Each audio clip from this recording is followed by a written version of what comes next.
अस्सलाम वालेकुम, my name is सादून Javed और आज हम बात करेंगे टाइम मैनेजमेंट, सक्सेस और प्रोडक्टिविटी के ऊपर। तो सर, आप क्या कहना चाहेंगे इन तीनों टॉपिक्स के बारे में? वालेकुम अस्सलाम सदून, थैंक यू। आज हम बात करेंगे केविन क्रूज़ की एक बुक है सीक्रेट्स ऑफ टाइम मैनेजमेंट, और he is a very good success and time management writer. तो आज इस बुक से कुछ हम लर्न करने की कोशिश करेंगे। एक्चुअली केविन क्रूज़ ने ये किया कि जो 7 बिलियनर्स और 14 एथलीट्स एंड 234 एंटरप्रेन्योर्स के इंटरव्यू किए और जानने की कोशिश की कि ये लोग जो हैं ये ज़्यादा प्रोडक्टिव क्यों हैं, अपने टाइम को बेहतर मैनेज कैसे करते हैं और ये ज़्यादा सक्सेसफुल कैसे हैं। क्योंकि हर बंदे के पास 14 से 40 मिनट हैं एक दिन के अंदर, और कुछ लोग उसको यूज़ करते हैं बहुत इफ़ेक्टिवली और वो ज़्यादा प्रोडक्टिव होते हैं, ज़्यादा सक्सेसफुल होते हैं और कम टाइम में ज़्यादा काम करते हैं और लेस स्ट्रेस्ड होते हैं। तो इसमें डिफरेंट चीज़ें उसने डिस्कस की हैं कि पहली बात तो ये है कि जो टाइम आपकी जो एक करेंसी है 14 से 40 मिनट की, उसको आप कैसे बेहतर यूज़ कर सकते हैं, और टू डू लिस्ट कैसे काउंटर प्रोडक्टिव होती है, जो लंबी चौड़ी मीटिंग्स हैं उनसे कैसे वक्त ज़ाया होता है, उसको आप बेहतर कैसे कर सकते हैं, जो बहानेबाजी है या ताख़ीरी हरबे हैं काम को डिले करने के लिए, उससे कैसे आप बच सकते हैं, और अपने इन 14 से 40 मिनट में स्ट्रेस फ्री होके अपने काम को वक्त पे ख़त्म कैसे कर सकते हैं, और 5 बजे ऑफिस से किसी भी गिल्ट के बगैर और ओवरवेलम, यानी आपके ऊपर एक प्रेशर है काम का कि ये नहीं हुआ वो नहीं हुआ। तो चूँकि हर बंदा ये कह रहा होता है यार टाइम नहीं है, यार काम बहुत है, तो ऑफिस में एग्जैक्टली तो this is kind of few secrets of this very highly successful people जो उसने शेयर किए हैं। तो आज इसको हम थोड़ा लर्न करने की कोशिश करेंगे। डेफिनेटली सर, जैसे भी आपने जिक्र किया टाइम मैनेजमेंट का, तो आजकल हर कोई मसरूफ़ है, किसी के पास भी टाइम नहीं है। तो कोई सीक्रेट बताएं for the time management. The first secret जो इस बुक में हमने पढ़ा या देखा और आज उसको हम सीखेंगे, वो ये है कि आपने टाइम को कंसिडर करना है एज ए करेंसी। जैसे एक दिन में 1440 मिनट है, तो इसमें रेफरेंस उसने मिनट्स को लिया है, सेकंड्स को या आवर्स को नहीं लिया, क्योंकि बहुत सारे काम हैं जो मिनटों में हो सकते हैं, जैसे एक ईमेल लिखना, किसी की कॉल रिटर्न करना, को पुशअप्स या सिटअप्स लगाना। तो that's why the currency of day you have in your hand is in minutes. तो अब आपके पास अगर लिमिटेड पैसे हों, लाइक 14 से 40 रुपए हैं और उसी में आपने अपना एक दिन गुजारना है, तो पहले तो आपको ये डिसाइड करना है कि what is your MIT, most important task है आपके लिए। अगर फजूल चीज़ों में आप खर्च करेंगे तो ये पैसा जो है ना, ये आपको पता है कि जो time as is money and the time once gone can never come back, it is irreplaceable. And the money you spend, the real money, वो तो वापस आ सकता है, अब और कमा सकते हैं, लेकिन टाइम जो एक दफ़ा चला गया ये वापस नहीं आ सकता। तो आपको कहीं भी आप अपना वक्त लगा रहे हैं तो आपको ख़ुद से यही पूछना है कि क्या ये मेरा मोस्ट इम्पॉर्टेंट टास्क है जिस पे मैं अपने वक्त की करेंसी को खर्च करूं, क्योंकि वो लिमिटेड है, 1440 है। तो प्रोफेसर श्रीन मैकैन ने ये बात की, who is a professor of University of Missouri, कि you have to decide two things। पहली बात कि आपका MIT क्या है, मोस्ट इम्पॉर्टेंट टास्क क्या है आपकी दिन का, आपके वीक का, आपके साल का, आपकी लाइफ का, तो you spend your time there. और दूसरी चीज़ ये है कि उसके मैकेनिक्स क्या हैं, उसको आपने करना कैसे है।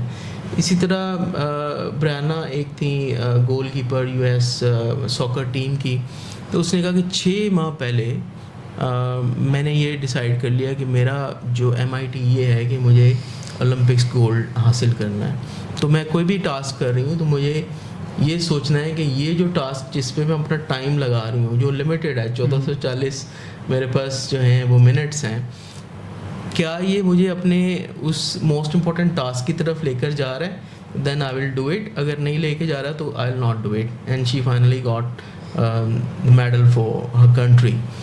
तो इसी तरह से आप अपने किसी भी जॉब में हैं, अगर आप जॉब कर रहे हैं तो आप अपना MIT डिसाइड करें, मोस्ट इम्पॉर्टेंट टास्क क्या है, आपके की परफॉर्मेंस इंडिकेटर्स क्या हैं, और आप ये देखें कि आपका वक्त जो स्पेंड हो रहा है क्या उन चीज़ों पे हो रहा है, या आप अपने उन 1440 मिनटों में बहुत सारे मिनट जो हैं वो सोशल मीडिया पे लगा रहे हैं, डिस्ट्रैक्शंस पे लगा रहे हैं। तो first thing in the morning you have to do is that to decide what is your MIT for today, for this week, for this month, for this year, और उसी डायरेक्शन में आप अपने वक्त को जब लगाएंगे, भले आप सेल्स की फील्ड में हैं, आप कोई ऐप डेवलप कर रहे हैं तो उस ऐप को डेवलप करना आपका MIT होगा, आपके एग्ज़ाम आ रहे हैं, एग्ज़ाम में अच्छा परफॉर्म करना आपका MIT होगा, आप अगर ऑफिस में हैं तो जो आपको असाइनमेंट्स मिली हैं बॉस से उसकी प्रायोरिटी क्या है उसको डिसाइड करना आपका MIT होगा।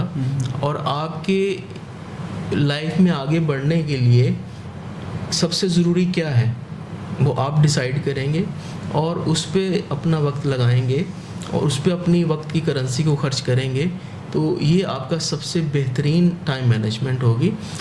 तो like I would like to say one question you keep on asking yourself, कि what is my best spending of this 40 minutes, either it is in line of my MIT or not।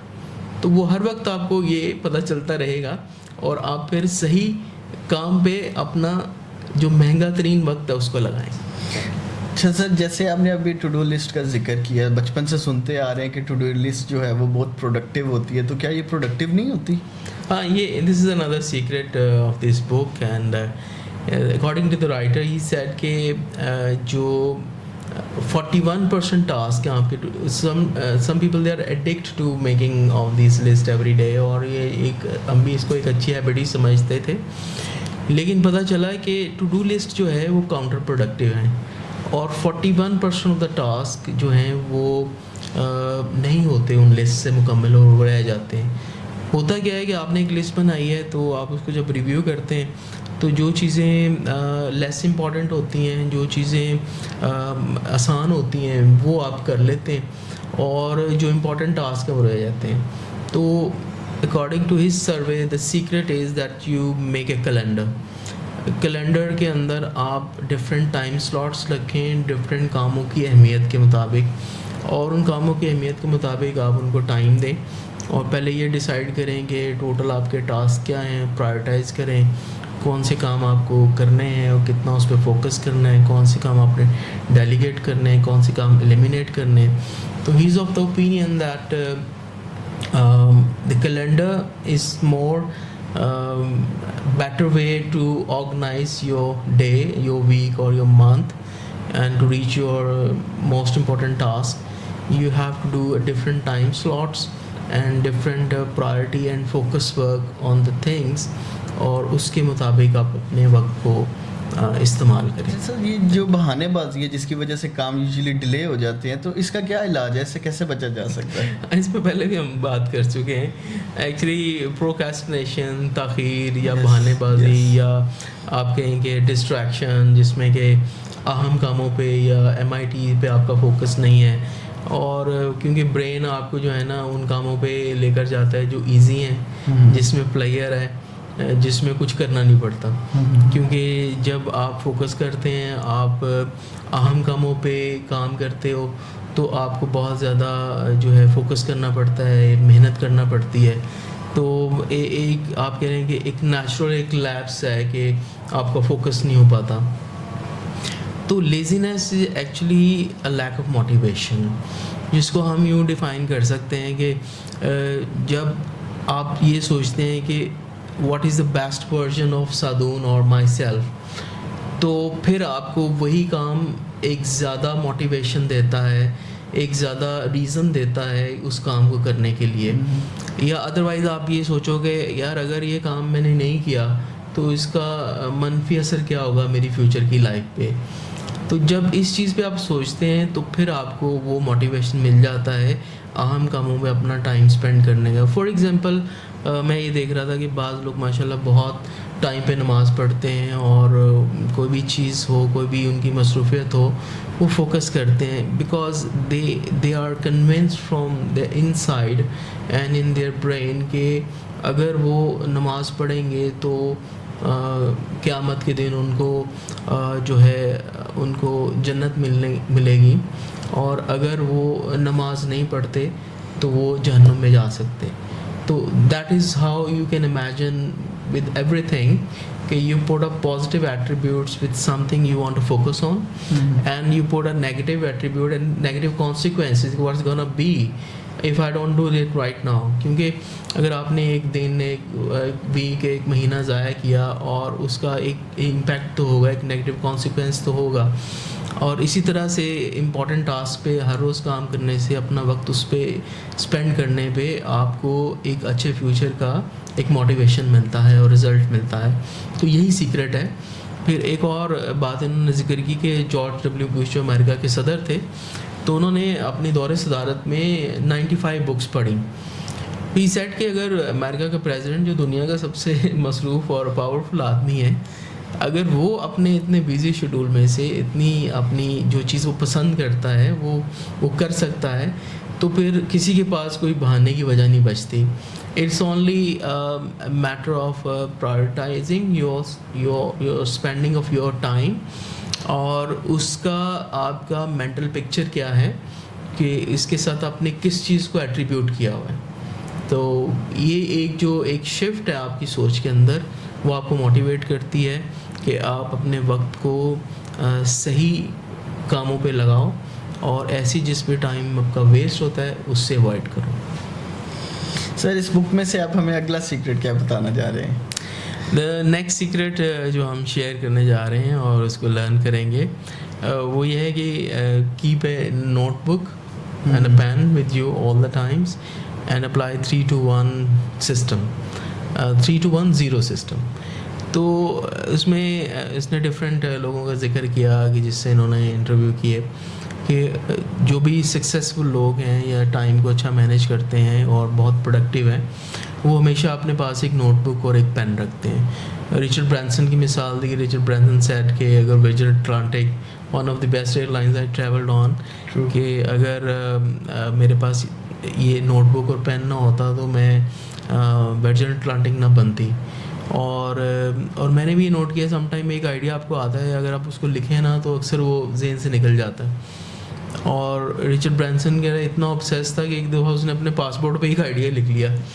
तो इसी तरह Thomas Edison, John Rockefeller and many other people, he coated the example कि जो हमेशा अपने पास एक pen और notebook रखते हैं और कोई भी आइडियाज़ आते हैं उसको नोट कर लेते हैं। तो भी एक 327 स्टूडेंट्स की एक स्टडी हुई अमेरिका में, और उन्होंने देखा कि एक टेड टॉक थी, कुछ लोगों ने लैपटॉप पे नोट्स बनाए, कुछ लोगों ने टैब पे, मोबाइल पे, और कुछ लोगों ने लिखे। तो when they had served these students, तो पता चला कि जिन लोगों ने लिखे थे तो उनको ज़्यादा आइडियाज़ विविडली याद थे। तो राइटर इनकरेजेस कि आप अपना आइडियाज़ को लिखें, वो सॉलिडिफाई होता है आपके ब्रेन में भी जब आप लिखते हैं, rather than you put it on laptop, tab or your mobile। and 3-to-1-0 system क्या है? 3-to-1-0 सिस्टम ये है कि according to the McKinsey survey, the people in the offices, they spend like 2.5 hours every day checking their emails, which is 33% of their time, productive time, which is a lot। तो ही set के 3-to-1 आप करें कि 3 times अपना emails, या even आजकल social media है, या आप कह लें कि व्हाट्सएप है, सारा बिजनेस ज़्यादा व्हाट्सएप पे शिफ्ट हुआ है। 3-to-1 मीन्स कि 21 minutes morning, afternoon and in the evening, और उसमें आप अपना 21 मिनट्स में 3 times 21 मिनट्स 0 तमाम चीज़ों को आप ज़ीरो करें, आपके इनबॉक्स को। अगर ज़ीरो नहीं तो एटलीस्ट इंपॉर्टेंट ईमेल्स को रिप्लाई करें, and then you reply your emails और your messages briefly. What he recommends is that कि आपका मैसेज जो है वो बड़ा प्रिसाइज होना चाहिए, कंसाइज होना चाहिए, टू द पॉइंट होना चाहिए, पढ़ने वाले को भी आसानी होती है। तो 5 सेंटेंसेस से ज़्यादा लंबा आप ना लिखें, इससे आपका टाइम भी सेव होगा और जो पढ़ने वाला है उसका भी टाइम सेव होगा। और फिर सम टाइम ये है कि अगर एक बहुत लंबी ईमेल है और वो आप एक कॉल करके 2 मिनट में उस मसले को हल कर सकते हैं, तो better you call then writing the whole long email. तो this is another secret of saving your time. अच्छा सर, जैसे कॉर्पोरेट कल्चर्स के अंदर बहुत मीटिंग्स होती हैं, तो क्या मीटिंग्स भी नॉन प्रोडक्टिव हो सकती हैं? According to the writer he says के भी जो meetings are the one of the biggest time wasters. और यूजुअली एक एम्प्लॉय को एक महीने में 62 मीटिंग्स अटेंड करना पड़ती हैं, जिसमें 50% आर नॉन प्रोडक्टिव। और रीज़न जो है मीटिंग के नॉन प्रोडक्टिव होने का, उसमें माइक्रोसॉफ्ट का एक सर्वे है जो उन्होंने वर्ल्ड वाइड तकरीबन मोर देन 190 कंट्रीज़ में किया, 3800 एम्प्लॉयज़ को एंगेज किया और उनके इंटरव्यूज़ किए। और उन्होंने देखा कि ऑन एन एवरेज एक एम्प्लॉय जो है वो तकरीबन 5.6 आवर एक वीक में स्पेंड करता है मीटिंग्स के ऊपर। और 69% लोगों ने कहा कि मीटिंग्स जो हैं वो प्रोडक्टिव नहीं हैं और टाइम वेस्टर हैं। और वजह जो लोगों ने बयान की, पहली वजह ये है कि इनसिग्निफिकेंट इश्यूज़ के ऊपर मीटिंग्स होती हैं और जो लोग एक्सट्रोवर्ट्स ज़्यादा बोलने वाले होते हैं वो मीटिंग को डोमिनेट कर लेते हैं। तो अभी जो इनका कहना है कि मीटिंग्स जो हैं वो शॉर्ट होनी चाहिए और सिग्निफिकेंट होनी चाहिए और प्रोडक्टिव होनी चाहिए। और एक्सीओ याहू जो है उसने कहा कि 5 से 10 मिनट की मीटिंग जो है दैट इज़ इनफ। और मीटिंग जो है अगर आप खड़े रह के करें तो ज़्यादा प्रोडक्टिव है। जब आप बैठ जाते हैं तो फिर मीटिंग पे टाइम भी ज़्यादा लगता है और ये प्रोडक्टिव भी नहीं रहती। फिर एक और आइडिया जो टाइम जो बचाने का ये है कि आप वॉक करते हुए मीटिंग करें। जैसे कि जो मार्क ज़ुकरबर्ग है उसकी आदत है कि वो चलते हुए लोगों से, वो स्टीव जॉब्स हैं थे, तो they both have the habit कि किसी से इंपॉर्टेंट मीटिंग करनी है तो एक वॉक करते हुए they feel more connected and they say the meetings are more productive. Similarly, the Warren Buffett he said कि you have to learn to say no। कि ज़्यादा सक्सेसफुल जो पीपल हैं वो यही सोचना है कि आपको कि unless the meeting is very important and it's gonna benefit you, only then आपको मीटिंग अटेंड करना है और मीटिंग्स को शॉर्ट रखना है और ये देखना है कि ये आपको कुछ प्रोडक्टिविटी दे रही है या अच्छा आउटकम दे रही है या नहीं। इसी तरह जो ओलंपियन रॉबर्ट सारा थी उसने लिखा कि मैंने अपनी सोशल इंगेजमेंट्स को कम किया तो then I was able to win the Olympic gold. And so message यही है कि 14 से 40 मिनट की आपके पास करेंसी है and you have to spend it wisely, either it is a meeting or your most important task, what is more important. अच्छा sir, time management के अंदर 80-20 जो है या 80-20 का रूल बहुत सुनने में आता है, वो क्या है? ये भी एक बड़ा अच्छा सीक्रेट है टाइम मैनेजमेंट का कि आप अगर 80% काम जो है वो अपना एलिमिनेट करते हैं और 20% पे फोकस करके आपको पहले से बेहतर रिजल्ट आते हैं तो you save 80% of your time. तो ये एक इटालियन फिलोसोफर और इकोनॉमिस्ट थे, विल्फ्रेडो डोमेस्को पैरेटो।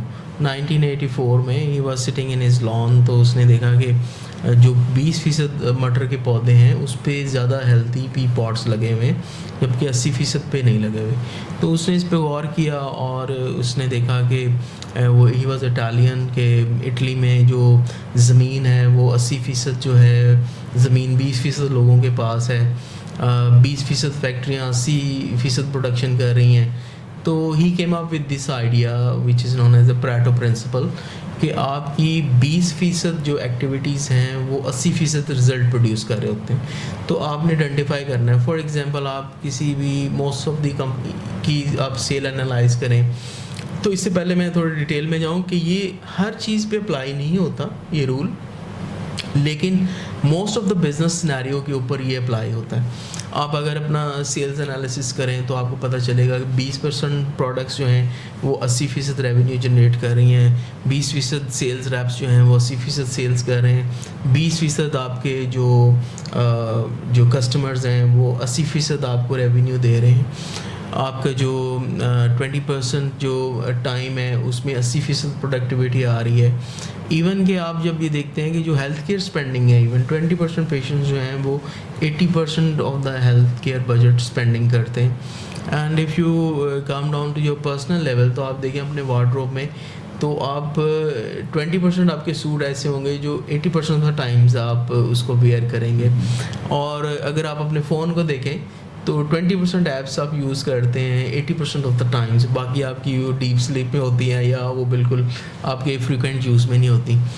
तो मकसद इसका जो सीक्रेट जो है according to this writer the book is कि आप आइडेंटिफाई करो कि आपकी कौन सा 20% काम ऐसा है जिस पे आप बेहतर फोकस करके उससे और बेहतर रिज़ल्ट ला सकते हो, और इस 20% में और क्या चीज़ें आप ला सकते हो जिस पे आप बेहतर फोकस करो और उससे और बेहतर रिज़ल्ट आए और आपके पास स्ट्रेस फ्री प्रोडक्टिविटी हो और ज़्यादा टाइम अवेलेबल हो and for the things you want to do in your life but you don't have time, तो आप नहीं कर सकते।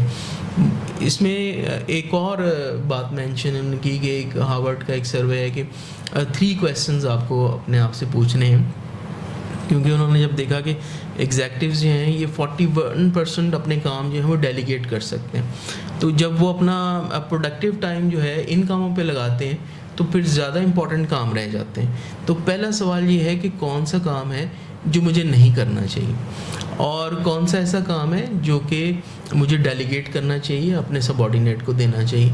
तो मेरे ख्याल से the best rule for delegation is कि यू आइडेंटिफाई द वर्क जो आपका सबऑर्डिनेट कर सकता है, तो फिर उसी से कराना चाहिए। आप आउटसोर्स कर सकते हैं या किसी और से करा सकते हैं, और फिर वो आइडेंटिफाई करें कि वो कौन से मोस्ट प्रोडक्टिव टास्क हैं जो आपको खुद करने चाहिए, उनको और बेहतर कैसे कर सकते हैं और बेहतर टाइम पे कैसे कर सकते हैं और बेहतर तरीके से कैसे कर सकते हैं, तो उससे आपकी प्रोडक्टिविटी बहुत बढ़ेगी और टाइम आपका सेव होगा। अच्छा सर, पोमोडोरो टेक्निक का भी बहुत सुना है टाइम मैनेजमेंट में, तो उसके बारे में कुछ बताएं हमें। ये एक फ्रांसिस्को सिरिलो एक राइटर थे, उन्होंने एक पोमोडोरो टेक्निक या पोमोडोरो प्रिंसिपल इंट्रोड्यूस कराया, और एक बुक अभी हम और करेंगे डीप वर्क के नाम से, उसमें इसका बड़ा जिक्र है। This is basically the deep work और फोकस वर्क, कि ये आपका डिस्ट्रैक्शन को कम करता है, आपकी प्रोडक्टिविटी को बढ़ाता है पोमोडोरो प्रिंसिपल, और आपके एनर्जी को बढ़ाता है। इसमें रूल ये है कि या टेक्निक ये है कि आपने एक 30 मिनट्स का एक स्लॉट आपने सिलेक्ट करना है, और तमाम आपके distraction, social media notifications, email notifications और ये तमाम चीज़ें आपने ऑफ़ करनी है, और किसी एक MIT मोस्ट इम्पॉर्टेंट टास्क के ऊपर आपने 25 मिनट का फोकस्ड काम करना है, और 25 मिनट के बाद आपने एक 5 मिनट का एक ब्रेक लेना है। तो आपका 30 मिनट का साइकिल पूरा हो गया।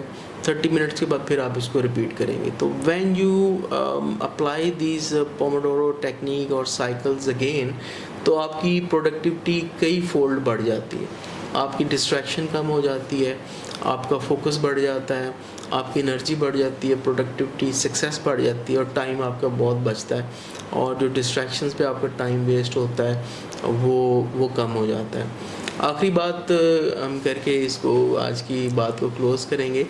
आखिरी बात ये है कि ईट हेल्दी, और food is your fuel, and sleep is your recovery, and work is fun, and utilize your 1440 minutes wisely on your MITs and the most important things in your life, and stay focused and stay blessed. Thank you. Thank you so much.